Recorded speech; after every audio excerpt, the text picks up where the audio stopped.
Canonicity Advisory. This video contains speculation. Skibidi Toilet is an ongoing web series and is continuously developing. The content discussed in this video may be disproven or made redundant by the time you watch this video. Hello everyone, Elite Super Iron Cameraman here. Speakers, greetings Alliance members, and welcome to my first theory video covering Skibidi Toilet by Mr. Boom. But before we start theorizing, I'd like to fill you in about myself and the channel, as this is my first video. Hello, I am TheCriticalSpeakerman. I personally used to disregard Skibidi Toilet as a brainrot thing the Gen Alpha kids used to watch, but after watching my first episode, that being episode 69, I was pleasantly surprised and I asked myself, is this really the cringy Skibidi Toilet I was told about? Especially after this scene.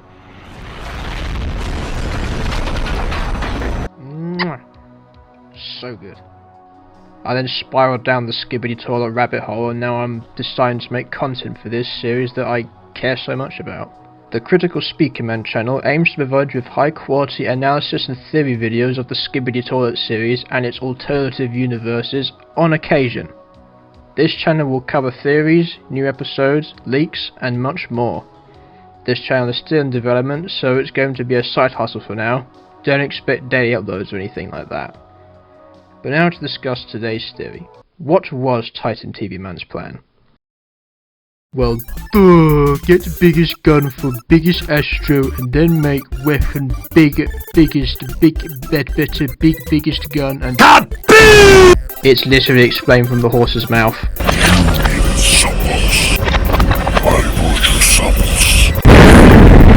But as we know, it didn't go smoothly, and it comes down to stubbornness and a very, very large grudge.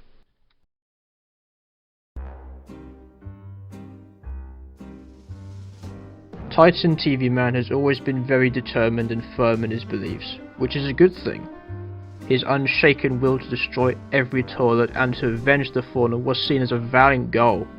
It made him look like an unstoppable, motivated Giga-Chad, with each slayed toilet only fueling his ego and belief that he is the guy, the main character even, the one who saved and empowered the other racist Titans, finally uniting the Alliance at last, the one that allowed the critical breakthrough to the Skibidi base, his predator literally making Jimmy flee from sheer terror alone, the one who proved and represents that the TV men's technological superiority surpasses all who dare to face them.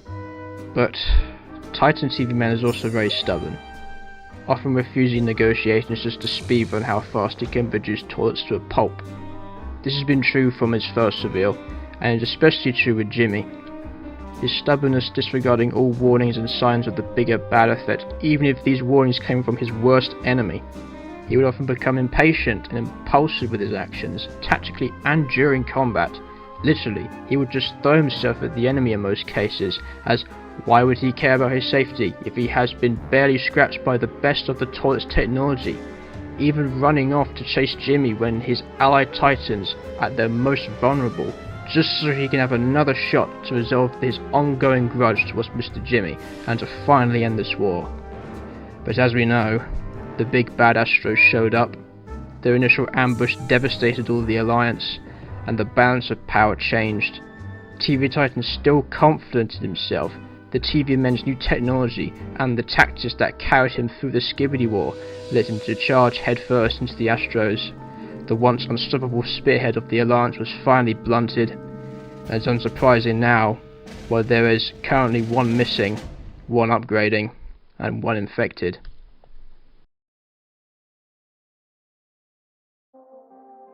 The scenes that sum up the downfall of Titan TV Man are all pretty much in episode 77. The episode starting with a conversation between two conflicting parties, Titan TV Man or the TV scientist, each sharing their own ideas on what the TV men and the Alliance as a whole should do. This debate is really important as it paints the clearest image of Titan TV Man's mindset. The main arguments are that the TV scientist wants to talk with Jimmy and the other Alliance scientists to form a plan against the Astros.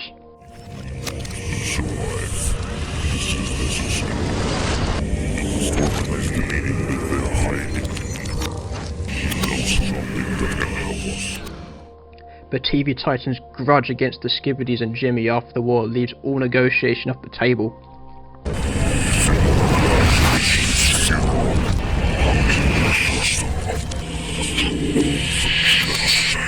However, TV Scientist stresses the power of the enemy, and we must put these differences aside to focus on the bigger threat.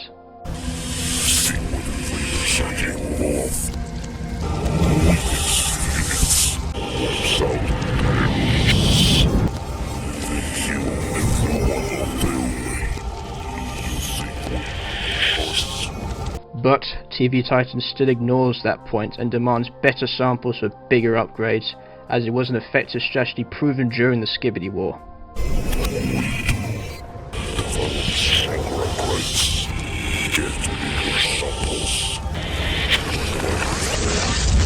But TV Scientist explains that unlike the Skibidis, the Astros have the advantage in their manpower, mobility and technology. The best thing the Alliance has is that all their bases haven't been found by the Astros yet, and maintaining that low profile will allow some important ambush opportunities in the future for when they have all allied with the Skibidis.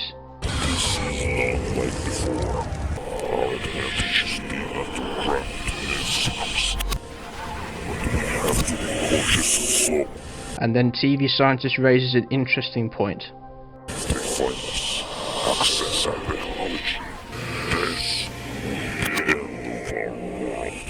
This technology, I believe, is their gate teleportation technology, but I will elaborate this on a future video at some point.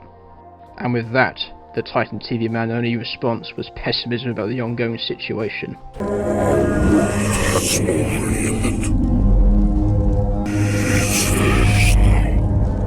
But Titan wasn't done yet. After losing the debate, he needed an opportunity to prove his methodologies were still right, and after watching a platoon of cameramen being led by plunge women, Titan argues that they lack the necessary power and guidance to fight effectively. They can't just leave them to die.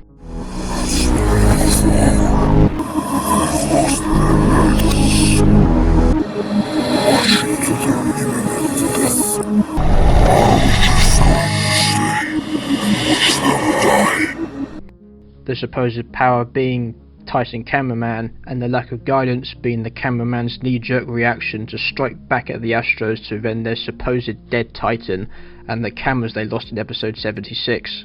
This was made clear in the description of episode 77 part 2. But this could be dismissed, as only the full episodes are considered canon, with the individual parts often being dismissed due to changes made by Mr. Boom. TV Scientist says quite bluntly that their sacrifice won't be in vain, and that they'll just need to play it safe for now.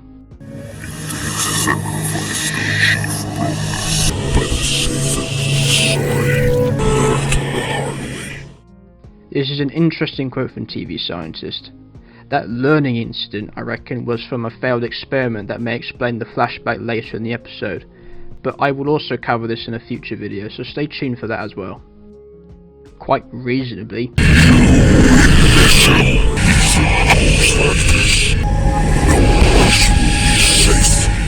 whilst it is true, Bro did say the world has already ended, so... Okay, but in all seriousness, TV Titan has been shown to care about the other Alliance races, and has formed a sort of bond with the other Titans, so there may be some motivation to go save them, even if it was incredibly risky. Besides, it would help him justify him going out again to prove his just get better upgrades theory right.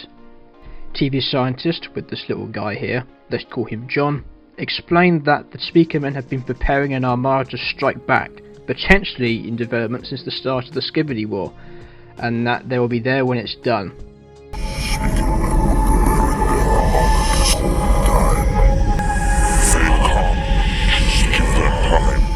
This may finally explain why the Speakermen have had limited appearances within the series, and we haven't seen any massive clusters of Speakermen equipment since episode 59.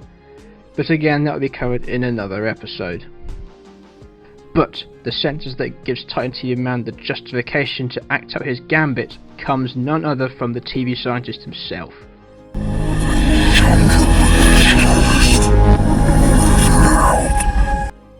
And TV Titan's thought process this entire time has just been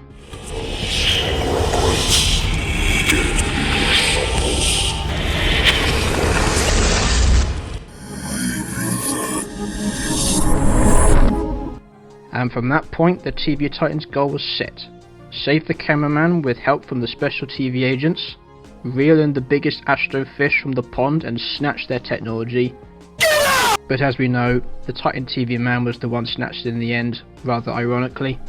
Even if his gambit was successful, his underestimation of the Astros and their beckoning for someone worthy to fight him ultimately got the best of him, as we can see his ego and self-confidence shatter when approached and humbled by Juggernaut. His self-confidence and recklessness were his downfall. It's funny because a similar situation played out in episode 47, where he underestimated Jimmy's cunning and TheCriticalSpeakerman's knife. He did manage to get away, however, but unfortunately he still learned nothing from it, aside from getting a massive grudge against Jimmy and a few passive-aggressive remarks towards TheCriticalSpeakerman, which is quite tragic, to be honest. His plan, in my opinion, was a failure. It had harmed the Alliance more than the upgraded weapon could ever do to the Astros. The Alliance lost their strongest soldier. The TVA base was exposed for the Astros to waltz right into due to the recent Astro countermeasures, and all of that just for one powerful Astro weapon.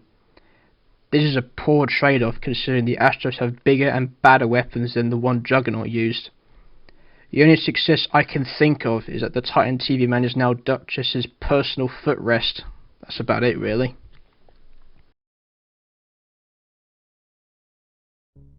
Well, that's my take on Titan TV Man's plan. Now for one extra thing. A while back when Boom released his 2 steps ahead leak, including pictures of Titan TV Man, G-Man and Juggernaut, I believe the 2 steps ahead for each looks something like this. Titan TV Man's 2 steps ahead move was him using the Astro Claw or Juggernaut's weapon against him. Juggernaut's 2 steps ahead was his backup of the Ascend Astro Toilet and the Duchess with their countermeasures to the TV Man's gate technology. His ominous foreshadowing literally hints at it.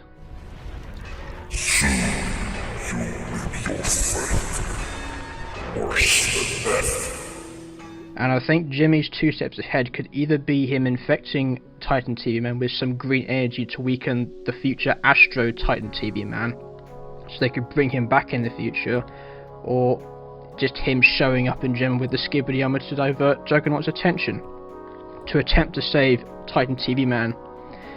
Little did he know. But how do I know that the green energy is a virus that implants itself into technology? Well, allow me to divert your attention to this graph. We will discuss this on the next big theory video I make, unless someone steals it first. That was a lot. I hope you enjoyed this video, and it would mean an awful lot if you did the normal YouTube thing by liking this video and subscribing to the channel, as it means my content can get pushed out there to more people, and maybe I can start getting some exclusive leaks from Mr. Boom to theorise to all you about. Heck, I could even start collaborating with some of the bigger Skibidi YouTubers at some point. I chose this as my first theory to cover, as it has been a debated subject currently in the Skibidi community, and nobody seems to agree on what it is. A variety of creators have expressed their own theories and covered other people's in their videos. But what are they looking at? Then I thought they were looking at the screen and watching the Titan who was infected by the Astro Parasite in episode 77. And what if that was the case? What if that was Titan TV Man's plan? He was taking a big risk. He had 2 options. He could either be killed or captured, and thanks to him, now the agents can monitor what's going on at the Astro Toilet's base. But that's just my theory. But I have another interesting detail for you. In the description under the episode it says, everything has a price. Although before it was written, Titan TV Man had a plan. But did he succeed? What if he was counting on being infected? But even if that's really his plan, what's the point of it? The point is that Bro could try to destroy the Astro base by blowing up his body, releasing a crazy amounts of energy. And it makes sense since the Titan is falling apart now. I think they might use him for one battle, but then they have to fix him by sending him to their base.